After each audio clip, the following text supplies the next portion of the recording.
Hi guys, আমরা কিন্তু just Saraswati পূজার দিন আমরা গিয়েছিলাম হচ্ছে আমাদের নাকড়ি হাই স্কুলে, যে স্কুলে আমাদের ছোটোবেলা থেকে আমাদের অনেকগুলো স্মৃতি জড়িয়ে রয়েছে।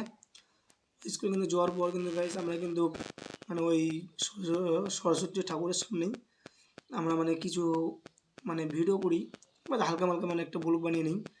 তার মাঝখানে কিন্তু আমরা কিন্তু ঠিক ওই সময়টা আমরা কিন্তু নোটিস করতে পারিনি, কিন্তু কিছুক্ষণ পর যখন আমরা লাস্ট ভিডিওটা যে ছিল আমাদের, আমরা যখন আমাদের লাস্ট ভিডিওটা যখন কিন্তু আমরা ওইখান থেকে শ্যুট করে যখন আমরা বাড়িতে আসলাম, আসার পর কিন্তু আমরা ভিডিওগুলো চেক করতেছিলাম যে কীরকম হয়েছে ভিডিওগুলো।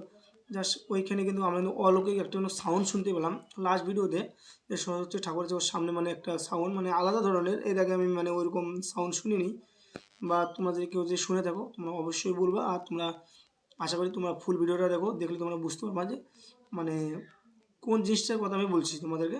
তোমরা অবশ্যই দেখো। আর আমাদের যদি চ্যানেলটা যদি আপনি যে নতুন হয়ে থাকো তাহলে নিশ্চয়ই সাবস্ক্রাইব করে দেবে। সাবস্ক্রাইব করতে গেলে তোমার টাকা লাগবে না, কিন্তু পাশে দেখে কে কে এই ছোটো ভাইয়ের পাশে থাকে, এটা একটা চ্যালেঞ্জ হলো তোমাদের কাছে। আর গাইস, আর এই যে হচ্ছে ভাই, দেখতে পাচ্ছ আমরা কিন্তু আছি এখন আমাদের যে স্কুল রয়েছে সেই স্কুলের মধ্যেই। আমাদের স্কুল ছিল এক টাইমে, জাস্ট এখন না। আর দেখো এগুলো কিন্তু খুব একটা মজা দেখো, খুব খুব মজা, এত এত এত মজা বন্ধু, তোমাদেরকে আজকে বোঝাতে পারবো না বন্ধু। আরও একটা মজা দেখতে পাবো বন্ধু, এই যে দেখো, এই যে চুল্লুস, আরও দেখো বন্ধু চুল্লুস, খুব মজা। আর দেখো বন্ধু, এটা ভেঙে ফেললাম আমি, জাস্ট আমার পা লেগে ভেঙেছে। আমি